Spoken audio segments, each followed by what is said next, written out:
Baik, bismillahirrahmanirrahim. Assalamualaikum warahmatullahi wabarakatuh. Perkenalkan, nama saya Lala Undari, mahasiswa SAI Dr. Andes Kahazat Mutakin, semester 5, kelas 5D, PAI non-reguler. Di sini saya akan menyampaikan kegiatan saya selama praktek micro teaching pada mata kuliah micro teaching di SDN 3 Campakasari. Nah, kebetulan mohon maaf saya ucapkan karena video saat mengajar saya tidak full karena terkendala dari HP, tidak bisa menyimpan video. Tadi juga sempat diulang menjadi 2 kali mengajar bersama teman-teman gitu, tapi ternyata tidak bisa disimpan. Mohon maaf sebesar-besarnya, tapi nanti akan disajikan cuplikan-cuplikan potongan-potongan video selama saya mengajar di SDN 3 Campakasari. Baik, Bapak dosen, mohon izin saya hari ini, tepatnya hari Jumat tanggal 13 Januari 2023, saya mengajar di SDN 3 Campakasari. Kebetulan saya mengajar di kelas 3 SD. Di sana terdapat 31 siswa. Yang 31 siswa alhamdulillah gemuk. Di situ saya mengajar mata pelajaran PAI dan Budi Pekerti, membahas terkait Quran surat Al-Maun. Sebelum memulai pembelajaran, saya memulai dengan bertanya, dengan mengucap salam.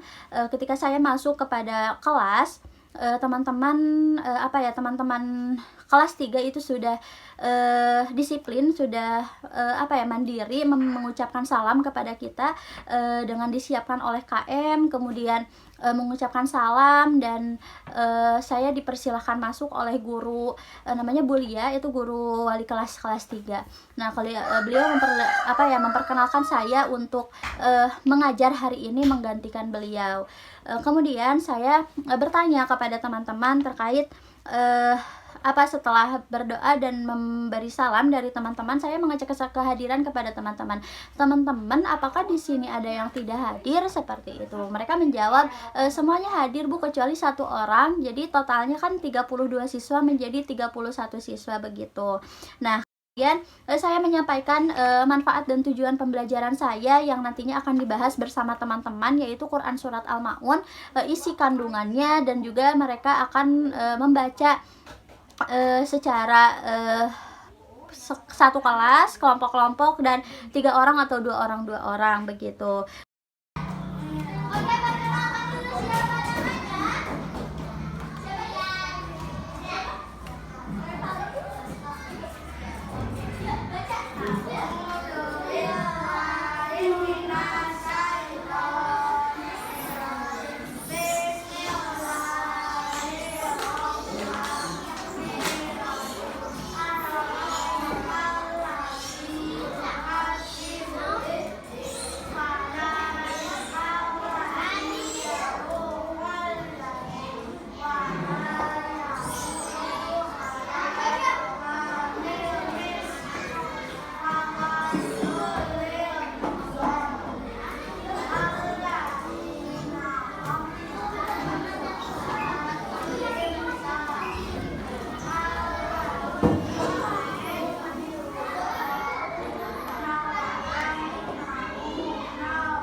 kemudian saya menyampaikan garis besar cakupan materi apa yang nanti dibahas kepada teman-teman. Nah, sebelum memulai pembelajaran, saya bertanya dulu kesiapan kepada teman-teman seperti saya bertanya seperti ini, teman-teman, mereka menjawab siap. Teman-teman sudah siap belajar? Mereka menjawab siap. Di sini saya bisa memastikan bahwa anak-anak sudah bisa mulai untuk mengikuti pembelajaran pada siang hari ini. Kemudian saya bersama-sama membaca Quran surat Al-Maun. Ketika kita membaca bareng-bareng, semuanya membaca, kemudian satu baris, kemudian setelah satu baris selesai, kemudian yang lain bergantian 3 orang atau 2 orang ke depan untuk membaca Quran surat Al-Maun. Di sini bisa diambil kesimpulan bahwa teman-teman pada pertemuan hari ini bisa menghafal langsung dengan cara menyimak dari teman-teman, dan mereka menghafal langsung menyampaikannya di depan kelas. Setelah mereka menyampaikan di depan kelas, otomatis kita memberi tepuk tangan untuk memberikan apresiasi kepada teman-teman yang lain. Seperti itu. Setelah membaca Quran surat Al-Maun, saya menjelaskan kepada teman-teman bahwa isi kandungan dari surat Al-Maun itu banyak, teman-teman. Dari ayat pertama bahwa kita itu tidak boleh mencela agama. Saya bertanya kepada teman-teman anak-anak kelas 3 bahwa apa itu mencela agama, apakah ada yang tahu apa arti dari mencela? Kemudian ada yang menjawab membenci katanya, terus ada yang menjawab membuli katanya. Oh iya, tidak apa-apa, itu bagus, itu artinya sesuatu hal yang tidak boleh dilakukan, apalagi kita beragama Islam. Kemudian di sana juga dijelaskan bahwa orang yang mengamalkan surat Al-Maun itu tidak menghardik anak yatim. Jadi saya disampaikan tuh kepada teman-teman bahwa teman-teman ketika kita bertemu dengan anak yatim, kita harus sayang kepada mereka, kita harus berteman baik dengan teman-teman anak yatim gitu, tidak boleh menghardik, apalagi tidak boleh membenci, apalagi memusuhi anak yatim. Kemudian saya menyampaikan bahwa kita itu tidak mau ketika orang lain meminta pertolongan kepada kita. Itu saya jelaskan kepada anak-anak. Nah, saya untuk Quran surat Al-Maun juga ada arti bahwa celakalah orang-orang yang sholat. Saya bilang kepada teman-teman tahu tidak, kalau orang yang sholat saja bisa celaka, kata saya. Terus teman-teman kaget karena kok bisa, padahal kita sudah sholat tetapi masih celaka. Saya bilang kepada teman-teman bahwa teman-teman, orang yang celaka itu yaitu orang yang melalaikan sholatnya, teman-teman.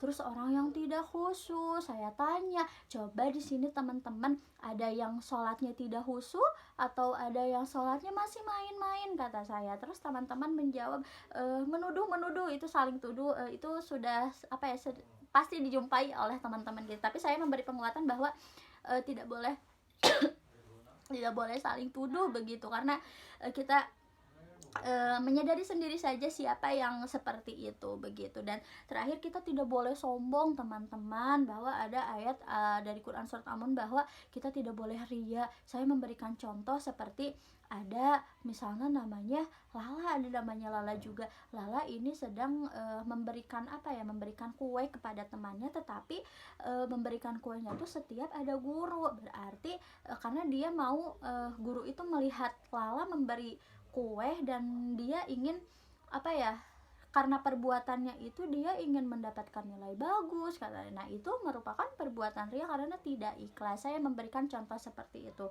Dan yang terakhir saling tolong menolong. Nah, jadi saya memberikan pengertian dari isi kandungan Quran surat Al-Maun itu sesuai dengan makna, sesuai dengan kehidupan sehari-hari yang mereka mudah pahami begitu. Saya menjelaskan bahwa Quran surat Al-Maun itu ada Quran surat Al-Maun itu artinya barang berguna. Kemudian arti dari Quran surat Al-Maun itu kan barang berguna, kemudian ayatnya ada 7 ayat. Kemudian surat Al-Maun itu merupakan surat yang ke-107 dalam Al-Quran. Nah, setelah saya menjelaskan Quran surat Al-Maun diturunkan di kota Mekah, akhirnya disebut surat Makkiyah, begitu saya memulai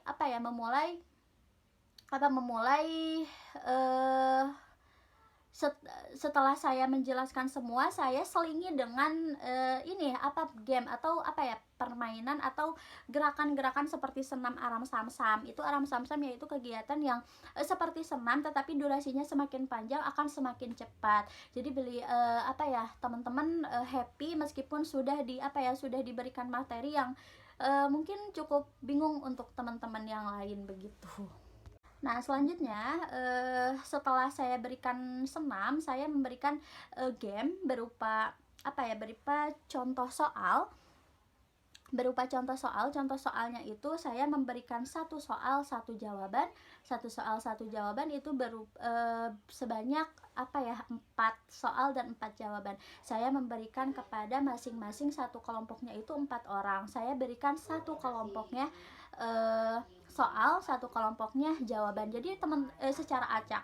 Jadi teman-teman ini mencari mana soal dan mana jawabannya yang sesuai dari apa yang saya jelaskan tadi. Nah, ini membantu teman-teman untuk saling berkomunikasi dan bekerja sama, juga saling berpikir kritis bahwa apa yang sudah tadi disampaikan itu apakah dipahami atau tidak melalui game tadi. Nah, setelah itu saya persilakan kepada teman-teman untuk maju ke depan satu persatu. Bukan satu persatu tetapi dua kelompok sesuai dengan soal dan jawaban yang mereka dapatkan. Alhamdulillah semuanya alhamdulillah semuanya benar sesuai dengan jawabannya dan mereka alhamdulillah happy begitu.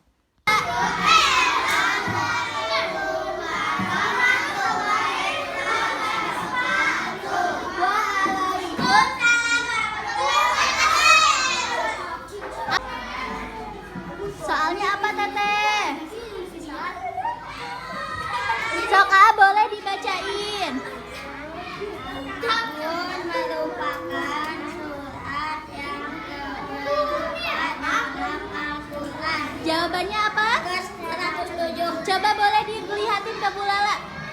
Oke teman-teman, betul nggak? Betul. Oke, kasih keren. Wow, keren.